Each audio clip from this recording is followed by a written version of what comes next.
இந்த வீடியோவில் நம்ம என்ன பார்க்க போறோம்னா, கன்னி ராசிக்காரர்களுக்கு மே 2026 எத்தகைய ஒரு மாதமாக, என்ன ஒரு பலாபலன்கள் நிறைந்த ஒரு மாதமாக இந்த மே 2026 கன்னி ராசிக்காரர்களுக்கு இருக்க போகுதுங்கிறது சயின்டிஃபிக் வேதிக் அஸ்ட்ராலஜி முறையில் துல்லியமாக எதையும் மிகைப்படுத்தாமல் உள்ளது உள்ளவாறு பரிகாரங்கள் அது மாதிரி மூடநம்பிக்கையில் போகாமல் இந்த ஒளி தத்துவம் எப்படி இந்திய வேத ஜோதிடத்தில் அறிவியல் சார்ந்த முறையில் யூஸ் ஆகுது, எது மாதிரி விஷயத்தில் அது செயல்படுகிறது, எது மாதிரி விஷயங்கள் நம்மளுடைய கர்ம பலனை போன ஜென்மத்தில் செய்த நம்ம பாவ புண்ணியங்களை நல்ல கர்மாவாகவும் தீய கர்மாவாகவும் செயல்பட்டு நம்மளுடைய வாழ்க்கையில் நல்ல சாதகமான சம்பவங்களாகவும் சாதகமற்ற வாழ்க்கை சம்பவமாகவும் உருவெடுத்து நம்மளுடைய வாழ்வாதாரத்தை நிர்ணயிக்கிறது அப்படிங்கிறத இந்த வீடியோவில் கன்னிராசிக்கு மே 2026 எப்படி இருக்க போகுதுங்கிறது ஆண்டு கிரகத்தை வைத்து மாத கிரகத்தை வைத்து நம்ம சொல்ல போகிறோம். இப்போ பாருங்கள், புதன் கன்னிராசியோட அதிபதியாக இருந்து மாதம் முதல் 2 வாரம் 8ஆம் இடத்துலையே இருக்கிறார். அதுக்கப்புறம் பாருங்கள், மே 15க்கு அப்புறம் அவருக்கு பிடித்தமான சுக்கிரனோட வீட்டுக்கு 9ஆம் இடங்கிற பாகிஸ்தானத்துக்கு போகிறார். ஸோ இதிலிருந்து நல்ல மாற்றங்களை கொடுக்கக்கூடிய அமைப்பாக மே செகண்ட் ஆஃப் வருகிறது. ஏன்னா ராசி அதிபதியே சுக்கிரனோட வீட்டில் பாகிஸ்தானத்துக்கு போகிறது அருமை. அதே சமயத்தில் சூரியனும் பாருங்கள், 8ஆம் இடத்தில் இருக்கக்கூடிய சூரியன் கடந்த ஏப்ரல் மாதத்திலிருந்து பல பிரச்சனைகளும் எதையுமே வேகமாக செயல்படாமல் எல்லாமே மெதுவாக சென்று கொண்டு கிணத்துல போட்ட கல்லு மாற இருந்து சில விஷயங்கள் நடக்காமல் காத்து கொண்டிருந்த கன்னிராசிக்காரர்களுக்கு மே 15ஆம் தேதிக்கு மேலே டக்குன்னு எல்லா விஷயங்களும் வேகமாக நீங்கள் எதிர்பார்க்கக்கூடிய ரிசல்ட்டை பெறக்கூடிய அமைப்பாக 2026 மே 15க்கு அப்புறம் சூரியனோட பயிற்சியும் அருமையாக இருக்கிறது. அதே மாதிரி செவ்வாய், நம்ம ரிஸ்கான செவ்வாய் பாருங்கள், 7ஆம் இடத்துலேருந்து ராசியை பாதிக்கக்கூடிய அமைப்பு இருக்குது. ஏன்னா செவ்வாய்ங்கிற கிரகம் மிகவும் முக்கியமான கிரகம். யாருக்கு? கன்னி ராசிக்கு. ஏன்னா செவ்வாய் கொஞ்சம் பிரச்சனைக்குரிய கிரகமாக இருக்கிறார். 8ஆம் வீட்டு அதிபதி அட்டமாதிபதியாக வருகிறார். ஸோ அவர் 7ல் இருந்து அவரும் மே 15க்கு அப்புறம் பார்த்திங்கன்னா 8ஆம் இடத்துக்கு போகிறார்.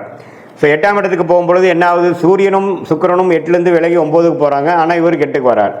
ஸோ அப்படிங்கிறப்போ சில விஷயங்கள் பாசிட்டிவாக நடந்து இன்னொரு சில விஷயங்களில் நீங்கள் கவனம் செலுத்தக்கூடிய அமைப்பு தேவைப்படுகிறது. கொஞ்சம் சொத்து, 8ஆம் வீட்டு அதிபதி 8ல் ஆட்சியோடு இருக்கிறனால ஷேர் மார்க்கெட், சொத்து, உயில், மனைவி மூலமாக, மனைவியாக இருந்தால் கணவன், கணவனாக இருந்தால் மனைவி, பார்ட்னர்ஸ் மூலமாக சில நல்ல விஷயங்கள் நடக்கக்கூடிய அமைப்புகள் உண்டு. அதே சமயத்தில் செவ்வாய், சுக்கிரன், சூரியன், புதன் எல்லா சஞ்சாரமும் நல்லா இருக்கும்போது குரு பாருங்க 10ஆம் இடத்திலே நீடித்திருக்கிறார். ஜூன் மாதம் 11ஆம் இடத்துக்கு வரார்.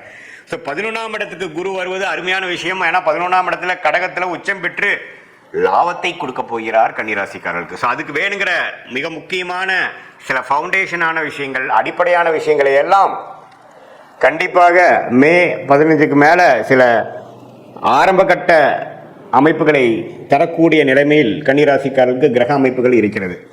ஸோ கண்டிப்பாக ஜூனுக்கு மேலே சில பெனிஃபிட்ஸ் அனுபவிக்கக்கூடிய கன்னிராசிக்காரர்கள் அது மேவோட கடைசி 2 வாரத்திலே அது உணர்ந்து அதுக்கு வேணுங்கிற சில செயல்களையும் அதுக்கு வேணுங்கிற சில அமைப்புகளையும் உருவாக்கக்கூடிய அமைப்பு கண்டிப்பாக கன்னிராசிக்காரர்களுக்கு வருகிறது. அதை நீங்கள் நல்லாவே யூஸ் பண்ணி அதுக்கு வேணுங்கிற பெனிஃபிட்ஸை நீங்கள் கண்டிப்பாக வயது வித்தியாசம் இல்லாமல் மாணவர்களாக இருந்தாலும் சரி, நடுத்தர வயதினராக இருந்தாலும் சரி, இளம் நபர்களாக இருந்தாலும் சரி, ஆணாக இருந்தாலும் பெண்ணாக இருந்தாலும், மூத்த குடிமகர்கள் சீனியர் சிட்டிசனாக இருந்தாலும், அந்த 11ஆம் இடத்துக்கு போகக்கூடிய ஜூன் மாதம் போகக்கூடிய அந்த குருவோட விஷயத்துக்கு வேணுங்கிற அந்த அடிப்படையான சில விஷயங்கள் சுக்கிரன் 9ஆம் இடமும் புதன் 9ஆம் இடத்துக்கும் போய் நல்ல ஒரு பெனிஃபிட்ஸ், நல்ல ஒரு சில விஷயங்கள் டக்குன்னு நடந்து முடிஞ்சு என்னோட வாழ்க்கையை கொஞ்சம் மாற்றி அமைச்சதுங்கிற மாதிரி சில விஷயங்கள் கொடுக்கக்கூடியது இருக்கிறதுனால கவனமாக அதை நீங்கள் கையாள வேண்டும்.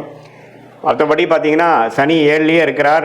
இப்போ ஏப்ரல் மாதம் முழுவதும் சனியும் செவ்வாயும் 7ல் சேர்ந்து குடும்பத்தில் நிம்மதி இல்லை, பங்குதாரர்களிடையே நண்பர்களிடையே சில அதிருப்திகள், கணவனாக இருந்தால் மனைவி, மனைவியாக இருந்தால் கணவனுங்கிற சில பிரச்சனைகளை கொடுத்து கொண்டிருந்த கன்னிராசிக்காரர்களுக்கு இப்போது மே மாதத்துக்கு அப்புறம் ஒரு நல்ல மாற்றத்தை கொடுத்து பழைய சஞ்சலங்களும் மனக்கசப்புகளும் நீங்கி ஒரு உற்சாகத்தை நோக்கி போகக்கூடிய அமைப்புகள் கட்டாயம் உண்டு.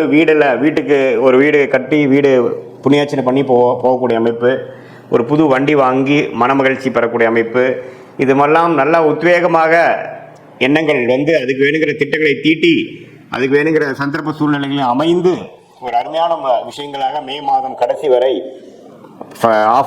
மிடில் இருந்து பார்த்தீங்கன்னா செகண்ட் ஆஃப் மே அற்புதமான ஒரு மாதமாக ஏப்ரல் மாதத்தில் நீங்கள் பட்ட பாடெல்லாம் ஓரளவுக்கு மறக்கக்கூடிய அளவுக்கு ஒரு நல்ல விஷயங்கள் நடக்கக்கூடிய அமைப்பு மே மாதம் 2026 கண்டிப்பாக கன்னிராசிக்காரர்களுக்கு இருக்குது. இது பொதுவான பலனே தவிர உங்களுடைய ஜென்ம ஜாதகத்தில் நீங்கள் எந்த தேதியில் பிறந்தீங்க, எந்த நேரத்தில் பிறந்தீங்க, எந்த ஊரில் பிறந்தீங்க வச்சுக்கோ. திருக்கணித பஞ்சாங்கத்தில் உங்களோட ஜாதகத்தை போட்டு நீங்கள் எந்த லக்னத்தில் பிறந்தீங்க, ராசி தான் கன்னிராசி, லக்னம் என்ன, அந்த லக்னாதிபதி எப்படி இருக்கார், ஸ்தானபலம் இருக்கா, திக்பலம் இருக்கா, திருக்பலம் இருக்கா, நீங்கள் உத்திர நட்சத்திரம் பிறந்தீங்களா, அஸ்தமா, சித்திரை நட்சத்திரமா, இப்போ என்ன தசாபுக்திகள் போய் கொண்டிருக்கிறது, அந்த தசநாதன் புக்திநாதன் இப்போ நம்ம பேசின பொதுவான கோச்சார பலனில் எப்படி இருக்கார், எல்லாம் சேர்த்து வைத்து பார்க்கும் பொழுது துல்லியமான அடுத்து வரக்கூடிய ஷார்ட் டேர்ம் லைஃப் எப்படி இருக்குது, அடுத்து வரக்கூடிய லாங் டேர்ம் லைஃப் எப்படி இருக்குது, எது மாதிரி திசையில் போனோம்னா நம்ம வாழ்க்கையில் ஜெயிக்கலாம், எது மாதிரி வளைவுகள் தென்படுகிறது, எந்த சாய்ஸ் நம்ம எடுக்கலாம், எந்த நேரத்தில் அது நடக்கிற மாதிரி இருக்குது, நம்ம லேட் ஆகிற மாதிரி இருக்கா, இம்மிடியேட் ஆகிற மாதிரி இருக்கா, எப்போ நம்ம வேலையை மாறலாம், எப்போ இந்த மாதிரி ஒரு விஷயத்துலேருந்து நம்ம தாண்டி வருவோம்.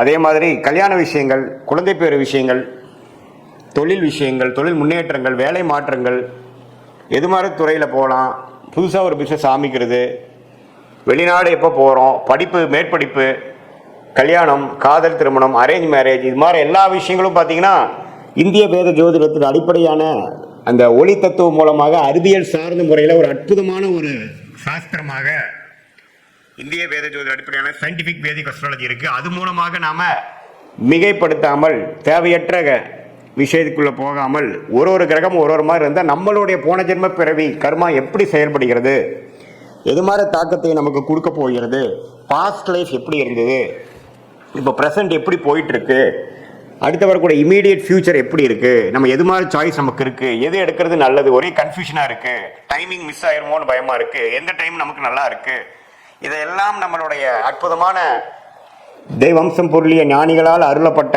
இந்த கலையை துல்லியமாக மிகைப்படுத்தாமல் பரிகாரங்கள் அது மாதிரி ஒரு மூட நம்பிக்கைகள் எல்லாம் போகாமல் உள்ளது உள்ளவாறு எடுத்து அது நம்மளுடைய வாழ்க்கையில் எடுக்கக்கூடிய முடிவுகள், டைம்லைன்ஸ், அதுக்கு வேணுங்கிற விஷயத்துக்கு நாம் உபயோகப்படுத்தி கொண்டால் தேவையற்ற பண விரைவு, பண செலவு, சமய செலவுகள், தேவையற்ற விரயங்கள், மன சஞ்சலங்கள், மனக்கசப்புகள், தோல்விகள், விரக்திகள், இது எல்லாத்தையுமே நம்ம அவாய்ட் பண்ணிவிட்டு நம்மளுடைய கர்மா என்னங்கிறதோ அதுக்கு தகுந்த மாதிரி நம்மளோட லைஃப்பை அலைன் பண்ணிட்டோம்னா கொஞ்சம் எதிர்நீச்சல் போடாமல் கொஞ்சம் ஈஸியாக ஃப்ரஸ்ட்ரேஷன் இல்லாமல் மன விரக்திகள் இல்லாமல் வாழ்க்கையில் எளிதில் வெற்றி பெற முடியும் என்று சொல்ல விரும்புகிறேன். மீண்டும் மற்றொரு காணொளியில் சந்திப்போம். நன்றி, வணக்கம்.